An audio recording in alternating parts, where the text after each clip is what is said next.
I'll give you a clue. It was Grimsby. They are pressing quite well. What's happened there? You've got to be joking. Oh, sorry, no, I've done it the wrong way around. I've drawn an arrow and I haven't seen it, sorry. He must have a horseshoe up his arse. If we're playing on professional and that's happening for Barcelona... 2 years ago. Sorry about that, I don't know what that was. I'm sorry, that's just put me off the game. I'm not having that. Anyway, segue, moving on. What has that got to do with football? Why is that at a football ground? Hello and welcome along to another ramble from the Honest Football Podcast, where we bring honesty back to the beautiful game. I'm Daniel Cody, and with me as usual are Craig Savage and Charlie Betts. We've had a 2-week break, even though we did say at the start of the season we're here every week. No, that was my fault. I apologise for that. So yeah, no, we had 2 weeks off, but there's been a lot happening in football. A lot has happened in 2 weeks. Talk about in a bit more on Billericay, etc. later, which I know you're probably begging to talk about, Dan. No, absolutely not. No. But no, it's not. You know, there's been quite a lot happened. You've been up to much, Craig. Your sort of job's going well, and yeah, obviously back in the summer I said we had a new job, but I've left it. So yeah, back at the old place, and I'm happy to be there again. No, that's good. That's good. And Dan, much new with you or not? Usual problems, not getting political, but you know, Brexit, flu jab delays, all of those things. Let's carry on. No. Let's move along before Charlie, that gets problematic. School term has now been in full swing. We've had, a month now? Oh no, 3 weeks. 3 weeks, yes. And another person with a new job. A new job. How's that going in the new place? No, I'm surviving. I think it's very good move. I got a lot more time off than what I had. As we mentioned in the last round. We mentioned we can hear you, couldn't we? Hold on, what do you mean you have a lot of time off? Well, as in, I don't have to do a lot more of the other old paperwork stuff. Okay. It's a lot more. So you did lose your voice. What was quite funny, I did, but that was, if you remember at the time, Dan said he was in. So there's a retail park literally next to my school, and Dan could hear me from the retail park teaching a lesson, which probably means I was shouting fast. At least 400 or 500 yards away. So I did try and arrange a lunch on Friday with Dan, but unfortunately his work plan didn't quite work. But it will happen. I mean, we will report back on our KFC lunchtime on a Friday. Absolutely. To be honest, Charlie, I had the day off on Friday. I was just tired. Oh, you bastard! That's shocking. That is. That's poor. No, I'm joking. No. Get next week in the flu season out of the way. I will be with you for lunch, and we'll be going posher than KFC. To the local curry house. Anyway, really quickly. Alright, but for football reasons, let's get to football now because No, I've got a story that is unrelated to football. Oh, we've got more food related. No, not even food related. So, while I was in the sort of 2 week interim break, you will remember, if you go back, I mentioned a story about chicken hypnotism. Okay, you've been waiting so long for this. So, what happened was, I basically, and for I like a tale of the unexpected and all of that. I came across a story about that you can hypnotise a chicken by drawing a line of chalk on the floor and putting its head on the line and I've seen this on Twitter. Exactly, and it sends the chicken into a trance. And apparently farmers use it to check the chicken's feet because obviously they run around, they're quite active animals. So the way they get to check them over, this is genuinely true. I've genuinely seen this. You draw a straight line, and for some reason it hypnotises the chicken, goes completely lifeless, just lays there. You can do whatever you want with it, and it's in a trance. And the only way to get the chicken out of it is to rub out the line. Which I thought was quite humorous, and as you say, I've seen someone do it with a like a model sand or something. Yeah, and you draw a straight line. It just. However, and I'll play a clip. I don't know where you're going with this. No, there's not much more to add apart from I found that quite funny. And then I did a bit more research on it, and there is a genuine call from a farmer in Ireland calling a BBC radio station to say that he's got the chicken in a trance and he can't get it out of it. So I'll play the clip for you now. Obviously, I'll play it for you boys in a minute. But in terms of for the people listening, I'll play the clip now. And it is possibly one of the funniest calls into a radio station I have ever heard. Hey. Yes? Jerry, do you see that carry on yesterday with what he called hypnotising the hen? Let me just explain this to the listeners. We were talking yesterday about the occurrence of a man.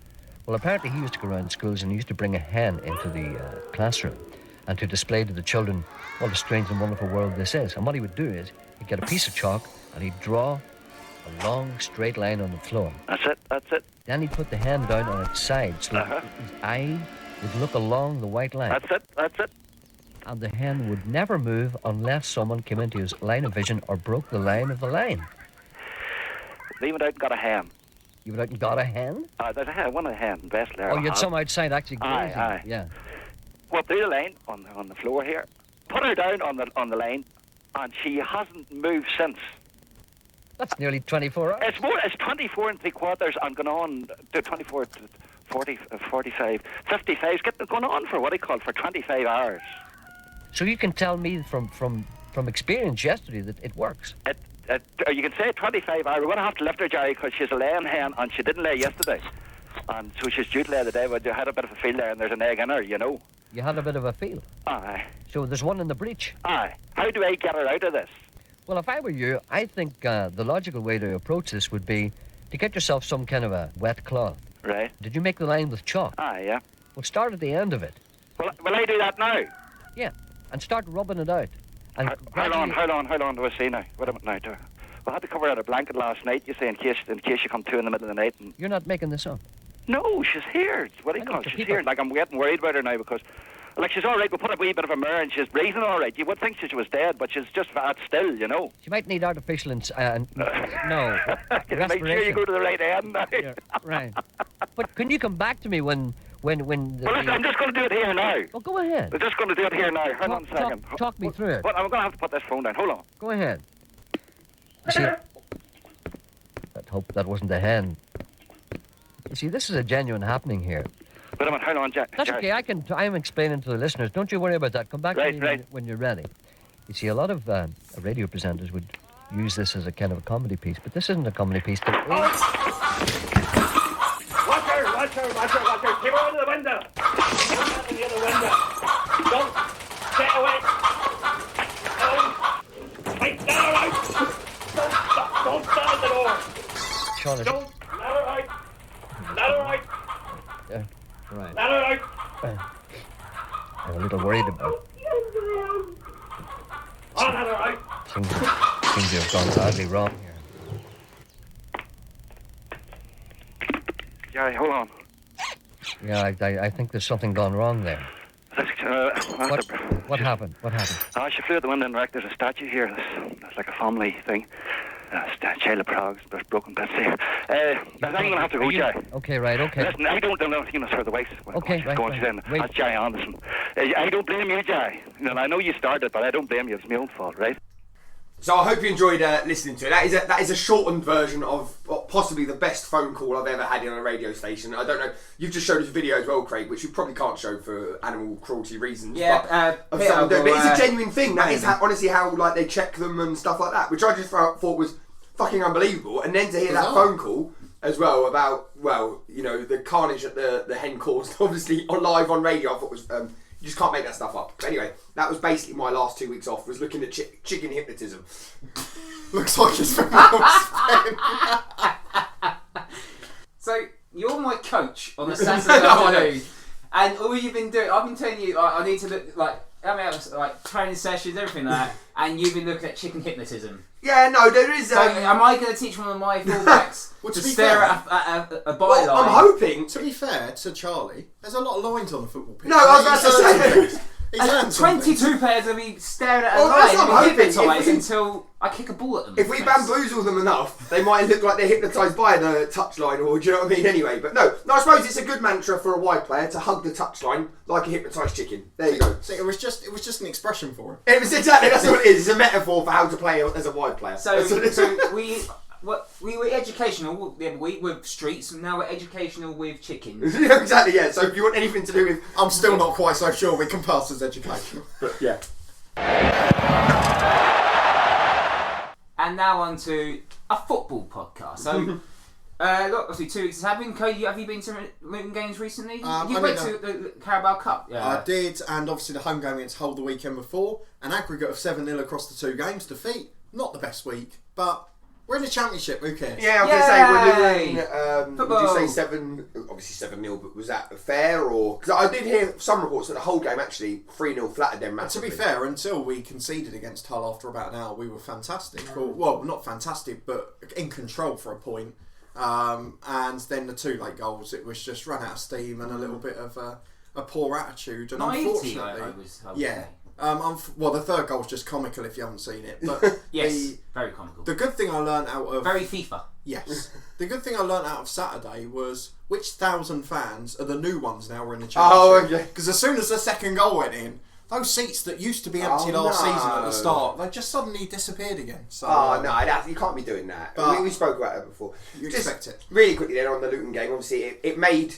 some buffoon on Talksport, I'm not even going to say his name, was banging on about this, about James Justin and the way that Luton fans reacted to it. I mean, there was some people, like, obviously, I think most of the ground, wasn't now, I'm only paraphrasing what I've heard, that most of the ground applauded him when he scored for Leicester against Luton. But then Decent goal, to be fair. Very decent goal. You know, the fellow on the radio was banging on about how there were sections of fans chanting and, like, cheering and singing his, the James Justin song, whatever it was. You know, was that a step too far? Did that actually happen, or is he just doing that to make up the shit on the radio? The song was sang, but I don't have a problem with it. I was like, he's your next player. He never left the club in bad terms. He came through the academy, and obviously Luton didn't want to sell him, but the price Leicester were offering was just too good. And when you're a lower league club, you want to produce a Premier League player. So I don't think it's moving. But I don't have a problem with it. Singing then, was there? Yeah. What's wrong with that? This is quite a big sticking point for me, and I have this with people I sit with at the Luton games, which is, what are you first? Are you a Luton fan or a football fan?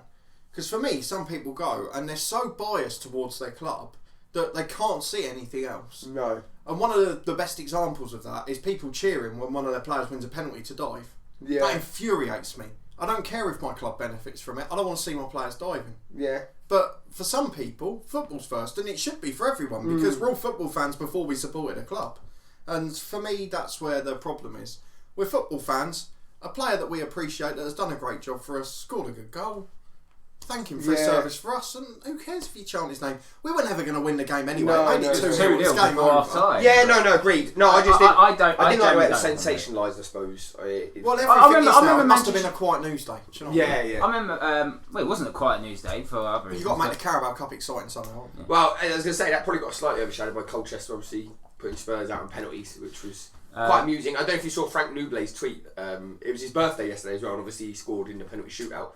And he basically tweeted after the game, etc. Still 30 minutes of my birthday left. Where's the nearest boozer that's open? So he's basically looking for a pub after. Obviously they. Why not? Go fair play to him. No, I think it's massive. Well, it's better than Giovanni Brown's penalty, but that was horrendous. Is that the Panenka? Yeah. Which the goalkeeper stood up and punched it, which I thought was brilliant. But yeah. Obviously, other football news. I went to Premier League game. I know we don't like talking Premier League, but I went to a Premier League game mainly because of VAR. Which we'll talk about a lot more later. You went to a game to watch VAR? I wanted to see just an experience of the VAR. Obviously, I went to West Ham versus Manchester United on Sunday. West Ham fully deserved to win 2-0. More importantly, Craig, at the cost of £70.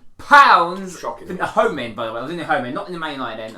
Just to give you some context for that, when I had my season ticket 2 years ago, admittedly up in the gods and in the corner, my whole season ticket was £495, whereas a single match ticket is £70. Shocking. That doesn't even get you half of the games of a season. 7 games. So I sat in the West Ham singing section with my fingers sarcastically doing it because they highly were singing and they were talking absolute rubbish. Rating my experience of the day, obviously not sitting in the proper lane is fine, but when you got other fans. One person was filming a corner for Man United, and then two other fans. One was with his little kid, taking them to the first game of their life, and then moaning about, what are you doing? Why are you filming? It's like just let him do what he does to do. But the thing is, it wasn't aggravating it. It wasn't doing anything like to aggravate other fans up. But then the West Ham fans sitting behind me stretched up his arm and slapped the guy in the face. Yeah, Didn't need that. You get stupidity. I mean, what was it? And then the second bit was, we'll try and kick him out. Oh, God's sake, man! The shame is you get. See, this is the difference. Sorry, Joe. This is the difference between going to the what's the word I added the other day. The disrespectful of the Premier League fans because there's so much in for the Premier League compared to going to watch a non-league game. You can just it's just. It's more social with going to a non-league game as a neutral than going to a Premier League game as a. No, neutral. I agree. I mean, to be honest, you're paying, with all due respect, you're paying £70 to potentially. I mean, I don't know what it was like because obviously I know you weren't a West Ham fan. But I don't know what the fans' reactions were to basically go and watch football where you can't. Not too sure if you can celebrate now in the Premier League. Because of the VAR and all of that sort of malarkey.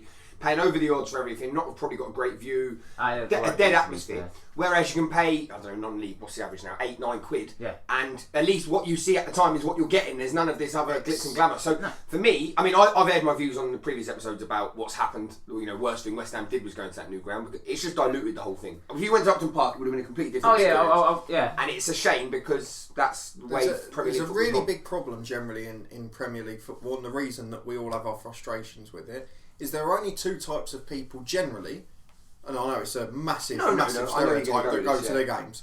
Those who are the staunchest fans and will spend every penny of their money on their club, and whether rightly or not, because potentially they're giving their livelihoods and there are other things to do it, they believe that means they can do what they want. And second lot is tourists, because they're the only ones, you know, wealthy tourists are the ones who can afford to go there. And those two people, or two sets of people, don't mix very well. No, it doesn't. And the thing is, in terms of atmosphere, that's what's happened. Is the latter. There's been a lot more of them. And even when I first, the first season there, I had a season ticket there. There was so many more people from the city coming into, not wine and dine clients, but like you sort of. Because it's not far from Canary Wharf now. Whereas Upton Park wasn't an attractive place to take a potential business investment. Now you go to the old Olympic Park, which is great, but it completely dilutes the atmosphere as a hardened fan. There is nothing really around the city. I know you've got Westfields, but it's still a bit of a walk. Jesus. Tiffany's, whatever's in there. Jesus. I went to, speaking of that, I went to Westfields for the QPR game too, which had a lovely Mexican meal. So agreed. Yeah. Lovely. But it is a bit of a London thing as well. So I remember going to Fulham games as a teenager in the neutral stand, where it was just full of Japanese tourists hoping to see Junichi in a moto match. Do you know what I mean? After he made his push from Arsenal. And it's great in terms of the club because it brings revenue into the English leagues, but it does lead to a bit more of a drier atmosphere. No, definitely. I completely get it. The thing is that little moment left a sour taste in my mouth because I came to watch a game of football, and alright, my team that I wanted to win lost and didn't really play well. And I said even as soon as Marcus Rashford got injured, I said congratulations on your win. But yeah, it just. You weren't really watching as a United fan because you were watching as a football fan. I was watching as a football fan because if I had to go as a United fan, obviously I'll get my head kicked in. But obviously I did celebrate when West Ham. Not nowadays, but I did. Yeah, but that's in my mind. But I did go. Obviously, I did celebrate West Ham's 2 goals. I shouted at Yarmolenko like a madman. It was a great goal, though. To be fair, so as a neutral, you can enjoy that. He literally goes Yarmolenko, and then. Obviously, Cresswell's free kick was fantastic. I got no complaints to West Ham winning the game, but they totally deserved it. But left a sour taste in my mouth. And then what works? Well, I gained seeing the experience of VAR, and there was no VAR incidents at all. Just to go back, which you deserved. What I liken it to, and I've been just as bad. I've been just as bad when I went to, for example, New York. You know, you've got the glitz and glamour of the New York Knicks to watch basketball. So at that point, I think the only real major sporting thing in the calendar was basketball. We were only there for 4 or 5 days. So you had the glitz and glamour of New York Knicks, or you had the proper hardened sort of basketball fan of the Brooklyn Nets. Obviously, which one do we go to? Went to the New York Knicks, and that was exactly the same. It is full of tourists because it's in Madison Square Garden, it's bang in the city, whereas Brooklyn is just over the river, not too far, but it's nowhere near a bigger venue. But that's the difference, and I think that's unfortunately where we are now. Is we've got a lot of where people wouldn't have gone to Upton Park because it was essentially the same as the Brooklyn Nets. It's now basically become Madison Square Garden, and now you're just getting fans from all over the world. I liken it really quickly to that time. We were playing Burnley midweek on a Tuesday, and sat in front of me with clients of people who have just taken me out from Canary Wharf, and that's what you're up against. I think what also helps. I think because of Manchester United.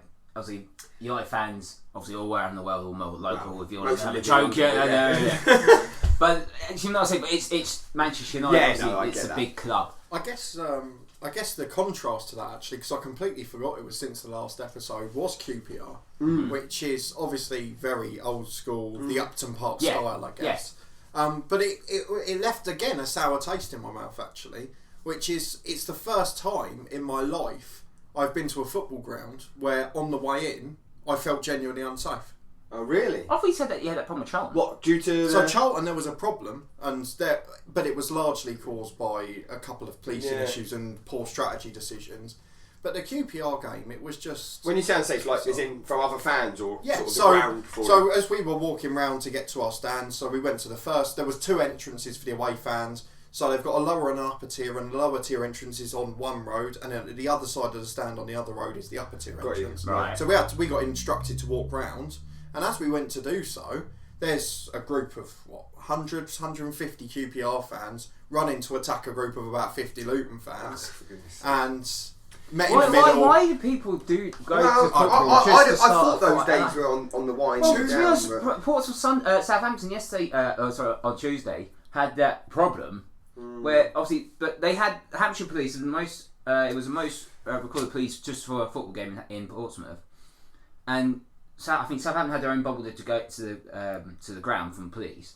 But Portsmouth fans still can't even trust. I don't. What is the You point? you'll never understand that mentality. It is an issue we'll probably end up having to talk about at some point, but it is the one of the things I found is in London when you go to games, there's so much more of a police presence, and it seems because London grounds are the 2 that I've had massive problems at are the ones where fans feel the need to play up to the police, and I don't know if it's something to do with Met Police and the name or whatever, but. It seems to be that fans want to play up for that. Whereas when you go to the north and generally, and I know it's a stereotype, but they have a lot of stewards rather than having police presence. Yeah. And generally they go down really well. Yeah. When you go to people like Sunderland and Newcastle, we were walking to the ground with the home fans having exactly. Yeah, I know. We went to so Newcastle sad. with Luton in the FA Cup. I didn't have no problems whatsoever. What baffles me, just from last point I'll make, is that saying when the 70s and 80s and all of that, and obviously it was horrendous. But it was very difficult to control because outside of the physical presence, that was it. Nowadays, I think if you're getting involved in hooliganism now, you're more stupid than even in the 70s and 80s. And the reason being is because literally everything is monitored. There's CCTV out the ground. Yeah. Pretty much every copper now goes out. Sorry, every copper has a camera. Every policeman has like a camera. So you're going to get, and it's going to be all over social media. I think it's the most silly, stupid thing to do. I think it needs to be out of football. Those days are gone. I hate these people who are trying to resurrect it. It's boring. It's boring. I guess the other thing... It is boring, you are right. Focusing on the ground, because it's the first and now probably the last time I'll visit Loftus Road, is the one thing that left a sour taste in my mouth in the ground is that post-match, it took, because of the old school of the style, and there's one corridor that runs along the whole end of the stand, and there's only the one exit at the end. Then there's a big fire exit at the other end, which they don't open at the end of the game. No idea why. All of the refreshment kiosks are in that corridor, so as soon as there's 2 people queued there, you can't walk down, all of the toilets, etc. It took 35 minutes to get from the seat out of the stadium at the end of the match. We got out of the ground at 5:30. Jesus. That's awful.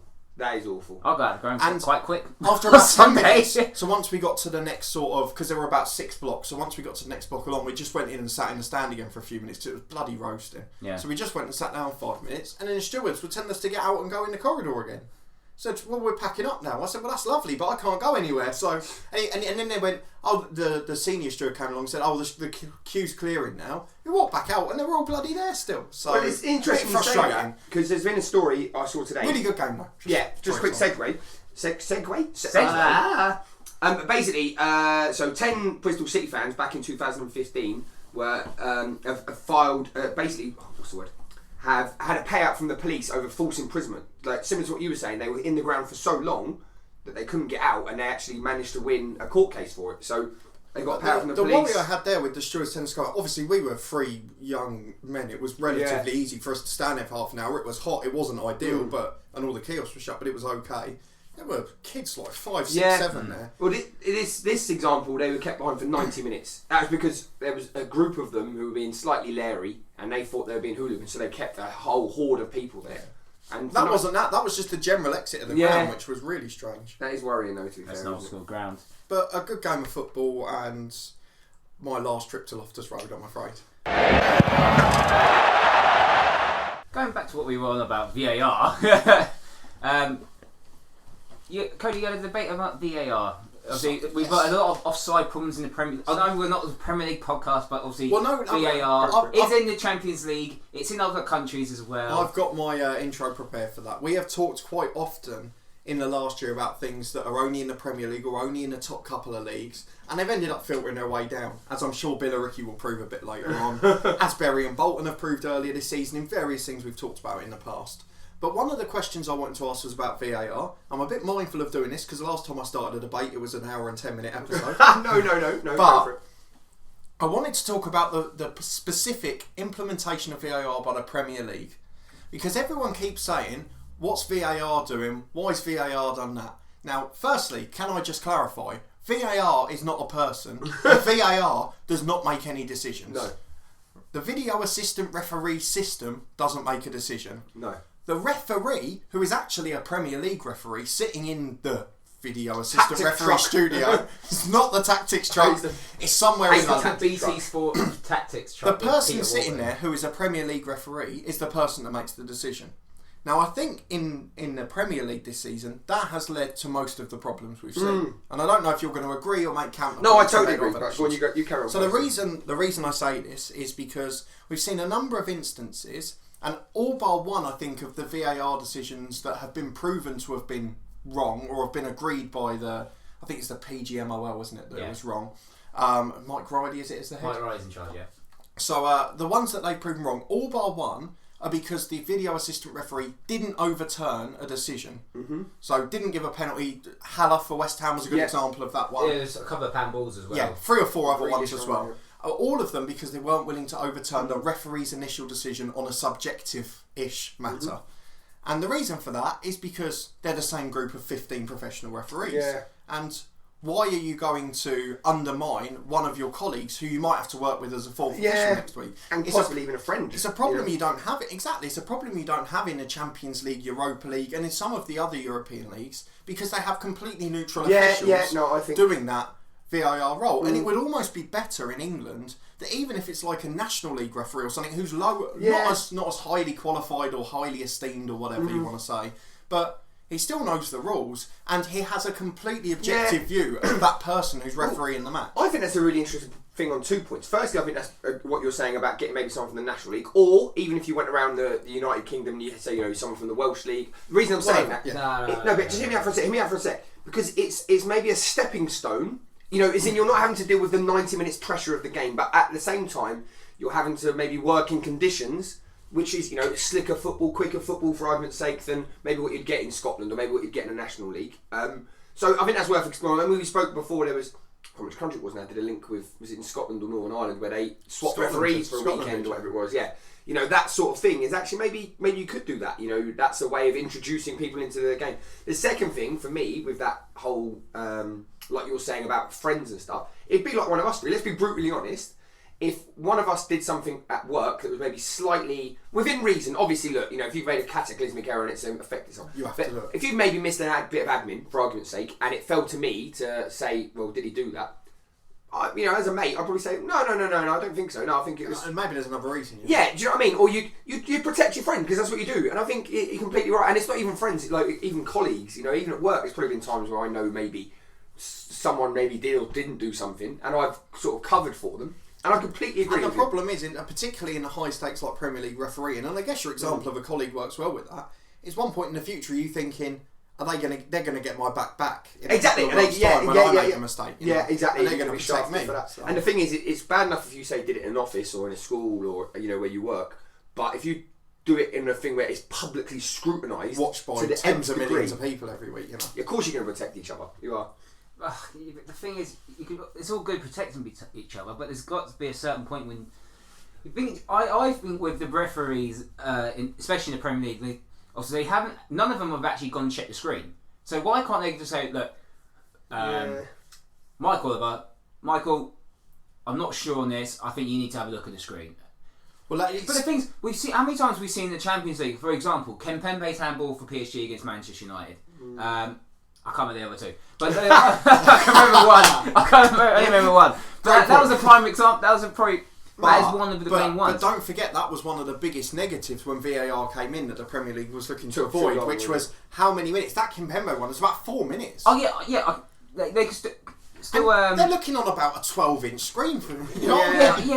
The thing is, but they can still check it. They still have the option of checking it on screen. I agree with you. But the thing is, it doesn't need 25 replays to see if it was handball and that. But there are other things with VAR where there are instances that are completely wrong. I listened to Dermot Gallagher on Yeah, it is Dermot Gallagher, isn't it? It is. I was thinking of someone else. Dermot Gallagher on Monday's Ref Watch on Sky Sports News, and there was an incident with Aston Villa where a shot came in. I saw this. The arm was The leaning Arsenal up. Yeah, in the Arsenal game. The arm was leaning out, and Dermot Gallagher said it's not a penalty. I was like, but you've got to a certain point. You Every say former if pro time, in the room said it's a penalty. Yeah. Every pro said it's a penalty. The presenter saying it's a penalty. Yeah. But every fan probably says it's a penalty. But yet, he said it's not a penalty, even though his arm's sticking out. But he said, and Peter Walton said at the start of the season on BT Sport, any part of your arm that sticks out, it's a penalty. Well, that's an interesting thing. Is there a way then? I know famously recently, Chris Uwalumo has done a referee's course. You know, he's enrolled as some sort of initiative to try and get ex-pros. As a former Premier League player, yeah. So is it that you don't need to be a qualified ref, but do you get? And I'm not saying jobs for the boys, but do you get an ex-pro who maybe understands it a little bit more, has to go through some sort of training? Oh yeah, I agree. Through the laws of the game, not necessarily has to go and referee games, just as a person in there to say, no, that is a foul. I would, because you have to have that experience. The other point I was going to say is, really, what's the difference between a Championship referee and a Premier League referee? If you don't I don't know. So what I'm saying is, why can't you then have, on a rota, Championship referee who's not about because there's not enough spare referees to do the Championship games. That's the problem. Maybe, and that's why, because like, for example, I can't remember what it was. It might have been last week where the Southampton-Bournemouth, the Friday night game was refereed by someone, and then the lunchtime kickoff on Saturday, that referee from the Friday night was either the fourth official or the VAR ref. Right. I think it was the VAR ref. Yeah. Your head's not going to be clear. You're talking about players, I need a rest for 3 days to be able to think mentally fatigued. But then he's got to make the decisions on VAR about 15 hours later, Yeah, that's true. He's got to drive all the way from Southampton to London. Try and get a normal night's sleep, and then 14, 15 hours later be in the VAR truck ready to go. I do think. Ran more than I don't know why I said player. truck, because Charlie's got into the truck. But I do Stockley think Park, isn't it? Stockley Park. I do think there is ways around it, whether it be get an ex-pro and train them up, or whether it be. Ex-pros is a really good point. Ex-pros, I think, works, but obviously they got a. Obviously, I don't think they'll be as biased as. But is that not easier then? Because they're not. Let's be honest, they're not going to cover for the referee. They probably understand maybe a bit more that I think he has taken a tumble there. Actually, that is a dive. So we're of course in a situation where they'd still have to do all of their refereeing licences. Yes. But one of the reasons that players are put off at the moment is, as they mentioned, knowing former players and managers that they're going to be up against. There's always going to be a game where I know someone. Yeah. That pressure of I've been a player before and someone I don't understand what you're doing because you're out of touch or whatever. But if you're there in that VAR room, that's almost the perfect place for former players to referee. Because you're only going to get those 2 or 3 decisions a game, and you know exactly from that situation whether it's something you've come up with. I just feel like it's you something could they do in F1. Yeah, They have former among the panel that made the decision on all the things that go to the stewards. They have a former racing driver every single racing. I just feel like it always worked, but an ex-pro and you fast track them. So you don't have to do that, and the insane amount of hours you need to get there. You're never going to referee a Premier League game. You know that if you're. I think you're in that advisory role of yes, I think that was a handball, or yes, more importantly, it's not so much the handballs. It's more like was that a dive? Is that a penalty? They don't. I said you can do the referee's course whatsoever, but remember VAR. VAR's only after four main things, really, isn't it? But that's my problem with the penalties in particular. The referee has got VAR to fall back on. It's a little bit like cricket, something that's been applied quite a lot, is umpires statistically have given less decisions since the DRS system came in because they know there's that backup and it can be appealed, it can be challenged. Same thing with tennis as well, to be fair. Exactly. With Hawkeye. So with the football and the penalties, in particular those subjective ones, the referee can say, I can't give it, and if it's an absolute howler, it will get overturned. And as long as it's not an absolute howler, they'll say, well, I've always got someone who agrees with me, and then 2 of us are fighting the case. The thing is, use the Villa one because it's recent. The handball one, that's obvious. Yeah, that's clear and obvious. But that's what I'm saying. But then how no one suggests? Well, I think that's what he handball. was saying earlier. You know, if the Dermot referee Gallagher missed knew that, the referee who was in charge after the VAR. if the referee missed that and then the VAR gives it, that makes the referee it completely undermines it, doesn't it? Let's be honest, it makes him look that big because missed the glaring obvious. But then you go, completely agree. But the thing is, why can't the VAR referee say, go and have a check because I think it's a pen, but I want you to be 100%. If you quickly check it. But equally, it needs two replays to say it's handball. But equally, in terms of that, the 2 replays thing didn't work in the Champions League because we ended up. I think there was one where we saw 14 replays. That's what I'm saying. But equally with the referee, if he then says, if the VAR ref says you need to go and have a look at this penalty or this handball shout, he's basically saying, I think this is a penalty. Yeah. He's not going to ask you to go and look if he's not sure or doesn't think it is. He'll just say, on you go with the game.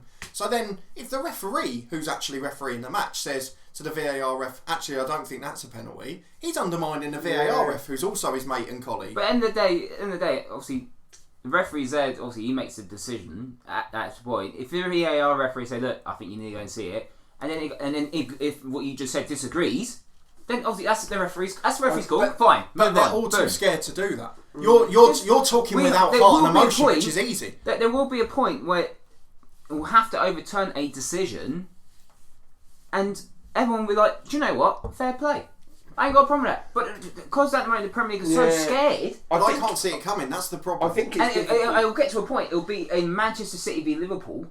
And everyone will talk about that. I mean, you cost Liverpool the title. Well, that's the whole point of VAR. I think the crux of it is what he said. It has to be an independent person doing So, VAR. and the way I put it, just the last thing I would say, it'd be like, on a Saturday or midweek with the football team that we're involved in, is that I make a cock up where I've done the wrong drill or I've pulled someone out and rollocked them for the wrong reason.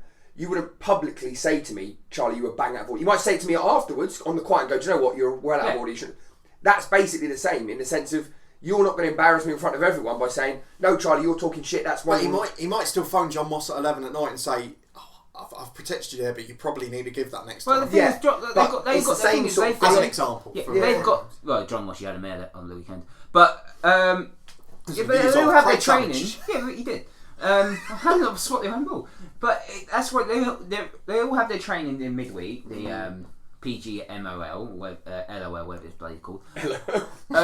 So obviously they review it on Monday morning or whenever they do it. But I think we're gonna go. They got to break the camel's back with it. Is that the term? Straw to break the camel's back. Yeah, that's it. And actually give something that's actually. No, I agree with you. I think we're gonna go in circles, but I think for me to sum it up, it has to change for the independent person. I agree with that. I think what you're saying is we need to be braver and have a bit more courage about it. And I think you're probably a mix of all of it. To be honest, in that sense, I think it has to change. But is it going to change?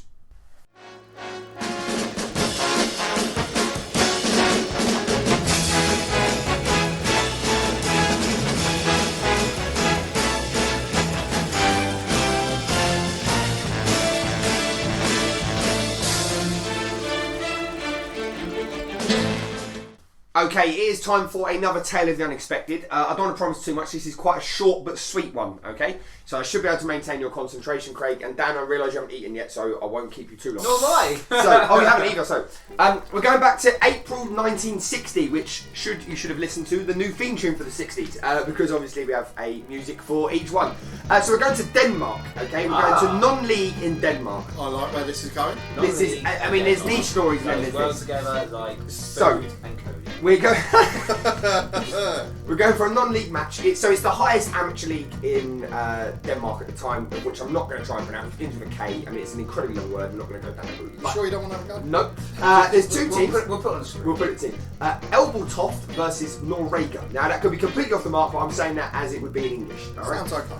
So anyway, normal game of football. We're getting into the closing stages of the game. Okay. Norrega are 4-3 up. We're in literally the last knockings of the game, okay? Norrega get a corner. This is in 1960. So they swing the ball into the box, maybe naively, whatever you think, your thoughts on that are. Anyway, Elbeltoft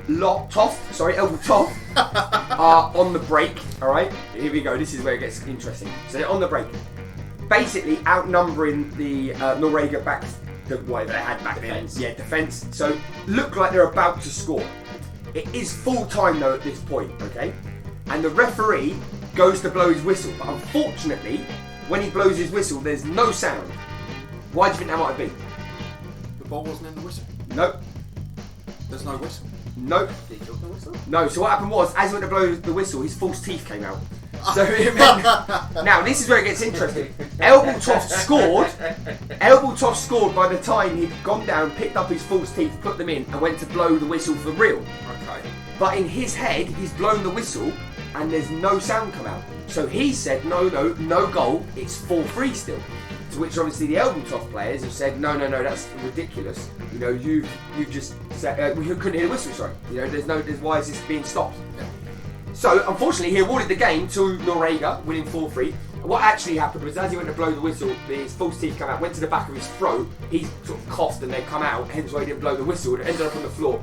He was then worried that someone was going to stamp on them, so that's why he dived down, grabbed them, and obviously in that time it's taken, they've scored. In the end, Elbertoft was so outraged by the whole thing, they went to the Danish FA and escalated it to get the win. To get the draw, to make it obviously 4-4, saying that if he hasn't blown the whistle, then it shouldn't count. Unfortunately, the Danish FA said no, it will stay as a 4-3 win, because if he had the intention of blowing the whistle and he's blown it, and it's obviously no sound has been made, he blew the whistle 4 full time, therefore the game is over. That could have been. That's a load That of... could have been the first ever time a football rule was changed with the word intent. Well, there you go, yeah, Doing exactly. something. I've seen instances where someone's gone down, the referee's got the intent blow whistle for a penalty, and then changed his mind. So But- now say that's a penalty now. Their argument in the 60s, Yeah, their argument was exactly. he blew the whistle, but no sound He came out. didn't. He didn't. Which then led me on They to got robbed. I can't complete that. I can confirm every fact of that story. Cost them the league, that did. No, I don't know if it cost them the league, but what I can, I've got a story that I can't It was a completely nothing confirm. mid-table clash. It might well have been, to be honest. They could have gone relegated. But there is and you'll appreciate this because your dad grew up playing around there. There was a game on Hackney Marshes. Now this is an unconfirmed story on the internet in which that a player was sent off when a corner come in and he happened to have a false arm and it came off and punched the goalkeeper in the face. And he was sent off for it. That's true. I desperately hope it's true. That was also in the 60s in Hackney Marshes. Oh, wait, you talk about the playing area, not the A. Oh yeah, no, it was in the playing area, not the actual marshes. No. Sorry. So it's called Hackney Marshes. It's Hackney Marshes, but you said in the 60s. Oh right, sorry, yeah. So as in obviously the actual playing area. But yeah, so that's the I can't confirm that story for definite, but there is lots of things written about it. I can see that being like a really like classic. Well, I mean, if he has knocked out the goalkeeper with his false arm and he got sent off for it, I think that's hilarious. My last point to that would be what would happen if he'd handballed it. If his arms come off and he handballed it, then what happens? So, but yeah, I didn't think you were allowed to play with false limbs. That was the thing that I made me think maybe it isn't true. Is I don't know if you can play with a prosthetic limb in a normal football match. Not in the 60s. No, so there you go. It might not be true. Oh, I desperately hope it is true. But anyway, back to the thing in Denmark. Referee's full team comes out. They've been robbed. Everything got robbed. The moral of the story is if you're a referee, make sure you check your dentures before you start refereeing.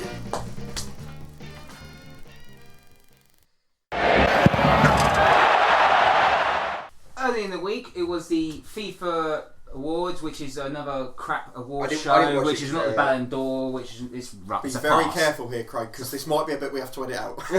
It's a farce anyway. But The Fair Play Award was given to a team that spied on other teams, but it wasn't for that reason. Leeds United won the Fair Play Award for giving Aston Villa a goal because they didn't kick the ball out to start with, and they scored from it, so they let Villa score a goal. And it caused quite the debate, didn't it? And then they got obviously. Well, he had Pontus Jansson, who also pretty much. Pontus was Jansson nearly done for GBH with that tackle, where he was like. I think the worst thing that happened in that game was Patrick Bamford. Bamford simulating that he got elbow in the face, which he clearly didn't, and he did get a 2-game ban. Thank God for that. But the moral of the story is you can fake a elbow, you can not kick a ball out, and you can be involved in espionage. You can spy on other teams. But letting someone score is fair play. Can I just say, I like Marcelo Bielsa, and I like Bielsa. I hope he needs to get promoted. I think it raises a moral question of does one. Well, this sounds very fucking deep, but does one act of kindness make you a moral sort of beacon? I suppose. Do you know what I mean? Like, if you take out all the other crap they've done, I suppose on the isolated bit of it, yes, it was an amazing. Should they get the Fair Play Award for their whole demeanour to that game? But absolutely not. But we've seen things in the past of ball go. With the Canio, didn't he, for example? Yeah, that big example. And then we've seen someone that kick the ball out because player got injured, and they thrown it back and they accidentally lobbed the keeper. Yeah. And then the other team obviously is so we'll let you score. Yeah. Does that win the Fair Play Award? No. So why on earth has this been acted as a fair play? I don't know. I honestly don't know. I don't know where that's come from. They must have run out of ideas and went, I can't think of anything Let's, else. I don't mean to cause controversy here, but I would argue the moral compass at FIFA is relatively low. No, that's true. Considering all the corruptions, yeah. No, I agree with that. And that's I think it's a shit award, and it was a shit housery to give them to it in the first place. Yeah. To be brutally honest. Can I move on to another topic which I enjoy having a rant about, which is it seems like I've got my predictions the wrong way round because Billericay have been in the news this week. Yeah. Yes. And I was last teetering 2 weeks. If you remember, I was on the verge of picking them for in our pre-season show, and it was only because you went for them, and I thought you were going to be my closest rival yet, and I went for Hemel, which turned out to be a much better prediction. Well, last season, you may remember I predicted them for relegation, whereas you two both had them for promotion via the playoffs, and I said it was because the owner would do something stupid, and in the end they had no chance of promotion because of that. And this season I had them in the playoffs because I said he'd got Harry Wheeler back, he'd settled down. You were a year too early, weren't you? It looked like he was leaving the football there. And now I think they might go down. Well, I mean, what is it? Is it 5 that have gone there? 5 players that have gone? So I don't know if I thought there was only 2. Have I missed No, three? there was a couple. No, there was more week. after. So Oh, there was a I missed lovely stage, well, it's not lovely for Billericay fans, although I guess it is if they wanted their original club back, where there was a few hours where they were releasing a player on the hour every hour via Twitter, and it was a lot of the experienced League 2 national Gavin players. Gunning when He's he now talked gone about. to Bromley, I think. Yeah, on Has top he? of the National League. Yeah, Because who was top of the National League? Invincible. He But the played only problem- 30 odd games for the Forest Green Rovers last year or so, didn't he? That Gavin Gunning, and now he's. But we on the talked before about that they'd made sensible signings this summer. They'd signed players who were in that sort of region, experienced, played in the lower leagues, and it seems to have gone a bit pear-shaped for them. Well, Jamie O'Hara's obviously in situ at the moment. What Jamie I O'Hara, don't understand. Jamie O'Hara was on TalkSport the other He's got day. a lot of time on TalkSport, Sky Sports News, for someone who's supposed to be managing a football Yeah. club. And he goes, I've got to do all this. I've got to, But he was also tweeting. He went and watched QPR on the 23s the other day. Like, I don't know why he's not fucking trying to actually get some Freeloads. players. Yeah. What I don't understand. Sorry to interrupt. No, go on. you go first, Greg. Go yeah, well, I can believe that's on. what I'm No, saying. what I don't understand is when Glenn Tampton left. What was it last week? As we were recording this. Yeah. For the 58th time. Well, his thing was that he couldn't afford to be running the club with what they were doing in the sense of how what was it due to results. I think at the time they were 5th, all right, 5th yeah, or they're 6th. doing okay. lost 2 games. So what was he expecting? Bear in mind you don't get prize money per game. What was he expecting? Even if they'd have won every game up to this point, they would have been in financially the exact same position. Maybe if you take out, I don't know how they've been getting on, if I'm being brutally honest, in the FA Cup and FA Well, they Trophy and all won that. on So this is the Saturday. prize money for them. Well, That's not going to be life-changing for This them. is the biggest thing for That's me, what I don't is get. Mid-September, putting out a statement to say our results haven't been backed up the amount of money we're spending when they're 8 points off the top in 5th place. The only reason they're not right up there is because Wellston had a brilliant start. Everyone else was everyone else was pretty closely linked up there. After that, everyone was pretty close together. Yeah. So I don't quite understand that. There's 30 games to go. Obviously, let's talk about the big backstory, which is the fact that in their academy is a 16-year-old son of Glenn Tamplin. Who's been on the bench for Who's been on the every bench. single game. And they're complaining that he hasn't played, yet he's also saying results aren't good enough, while saying, can you put this 16-year-old in the Well, team? I think he has brought him on as a sub a couple of times, the young lad. I mean, if he was that, I'm not casting disposal. If he was that good, he'd be starting. Exactly. Or he'd be at an academy, 16. He'd be at a club as a scholar or something like that. What I don't understand is he's the master of deflection. Let's be brutally honest. First of all, he blames the club for not having results on the pitch and saying that's therefore not justifying the money I'm putting in. So rather than being maybe an actual leader and going, right, how are we going to change this? Or how are we going to where's our budget? Or how about how are we going to redistribute the money?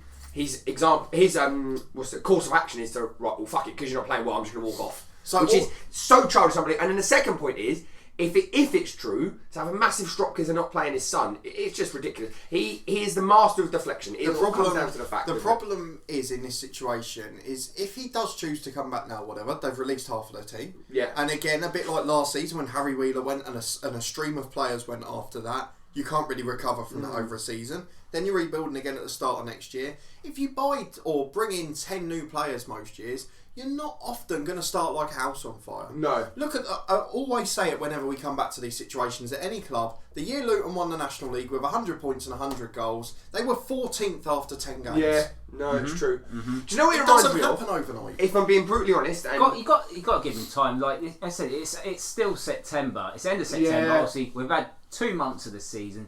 There are 30 odd games to go. You have to, if you don't really like it, give him the season, and then you can back up and say, look, Yeah. I gave you this, and we finished outside the playoffs or whatever. I'm going to let you go. Let's be it. The bottom line is either it's about his son not playing, or he wants out. One of the two things. and he's You using want that as out? an excuse. Yeah. He's done If his you want ITV out- documentary. It's just, ironically, the film has just finished. The money's just come in for that. Yeah. I'm just putting aspersions out there that possibly aren't true. But I just think for me the last thing, what I liken it to is complete opposite to you. The way you do, his football manager is very sort of very cautious in what he does. It's all very methodical. For me, whenever I've played that game, or whether it's on fucking career mode on FIFA, whatever, it's like, right, exactly. How much can I spend? I'm going to overpay the odds to get, I don't know, back in the 90s, Dennis Bergkamp or whatever. I'll pay him fucking $100,000 a week, and eventually, obviously, the game runs out, because you run out of money and it's game over. But obviously, this is real life, and so I can get away with doing that on my laptop. But I can't. But that's basically what he's done in real life. He's probably paying some of these lads well over the odds of what they probably could be getting or what they're worth, which is why they dropped out of League Two to come down. And the people who end up suffering really are the fans that were there beforehand. Yeah. And I don't mean to rush this debate along, but just as a live update for the people watching, our Domino's pizza order has just moved on to prep. Oh, Yes!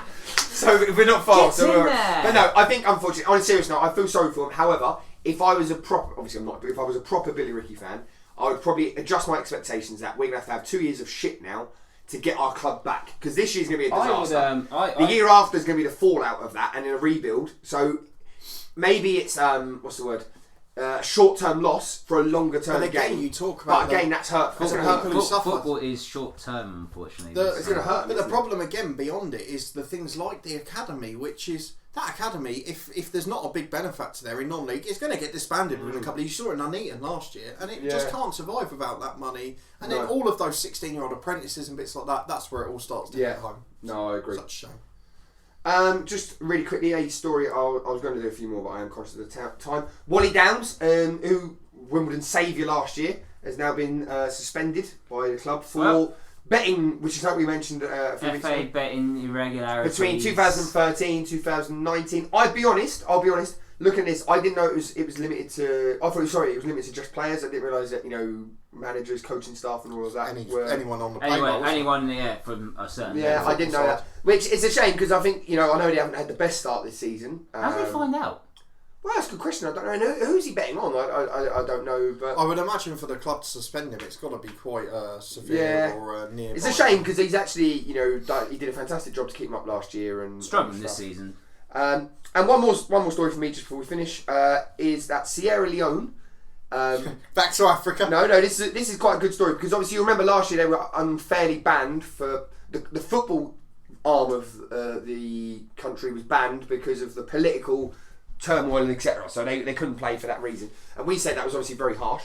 I didn't realise there's a competition called the West African Football Union, basically obviously like a regional competition for there, and it's due to be played in Senegal in 3 days' time. Now Morocco, I don't know why, for whatever reason, have just withdrawn from the event, and so Sierra Leone have stepped in with 3 days' notice, and they're going to put out a team to play in that. And I just think that's an amazing opportunity for lads who have been missed out on lots of football to then get a bit of a chance. So we wish them all the best.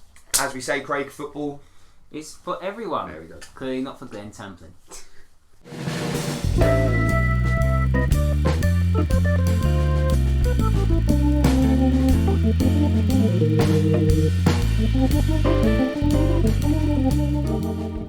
Okay, as we move into the final part of the show, which is the quiz, and our Domino's pizza delivery order moves on to baking, let's get cracking. This is taking forever. It is so. We What did you order? We are currently We are currently at 5-0-2, Craig. Yeah, it's like after Man 5 City weeks of the Watford. season.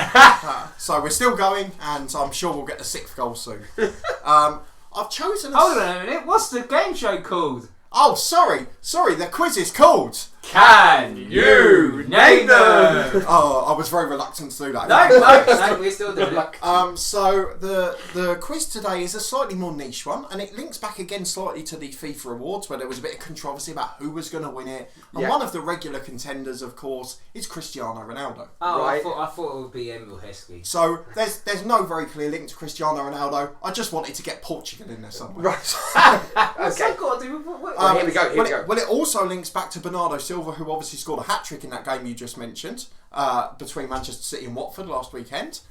So I'm talking about Portuguese players and the Premier League. Oh, God. No. Go on. So, I want to know the top 10 players in terms of Premier League appearances, Portuguese in the Premier League.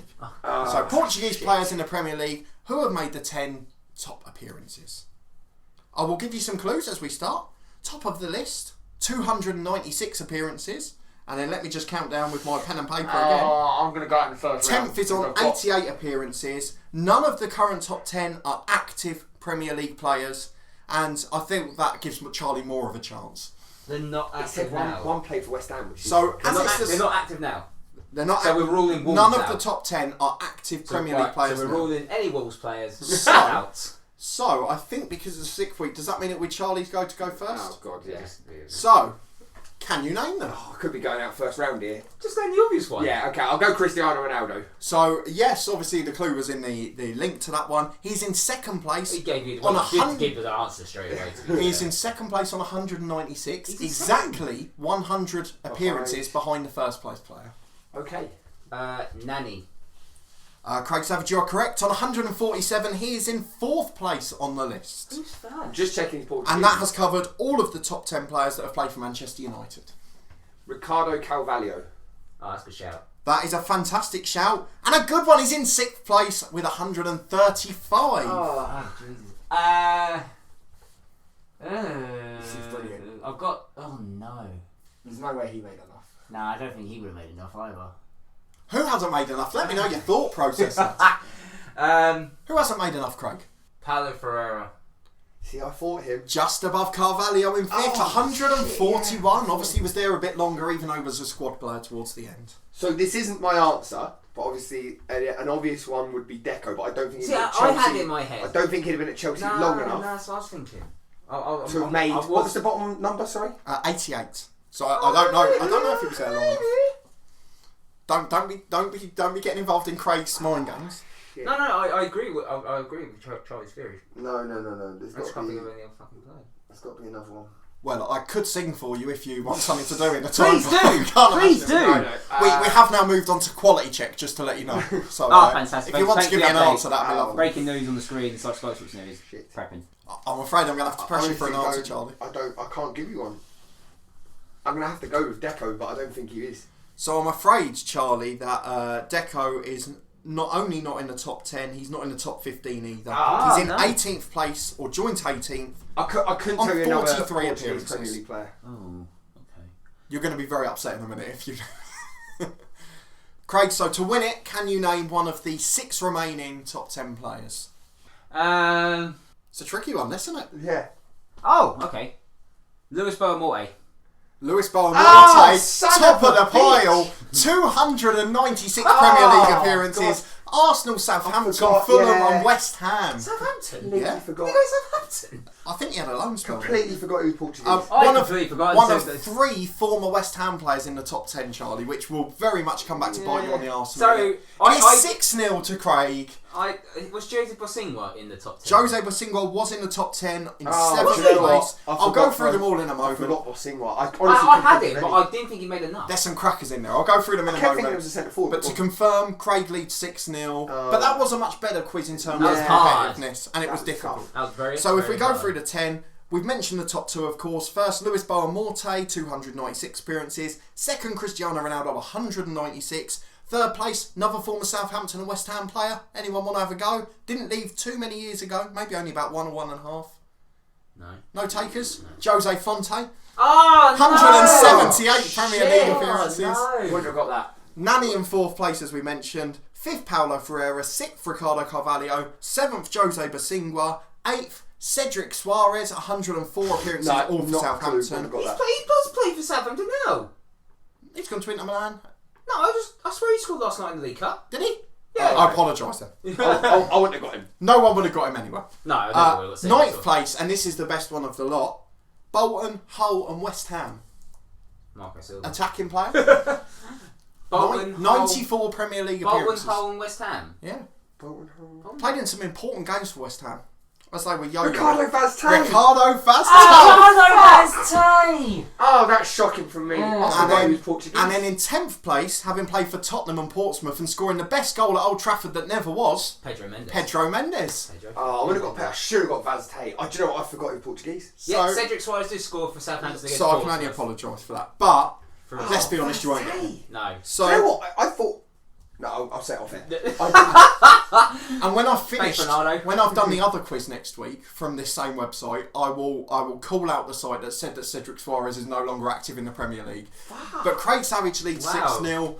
That A was bit a more good of a one. competitive quiz, and although my links to it were awful, it turned out to be a cracker.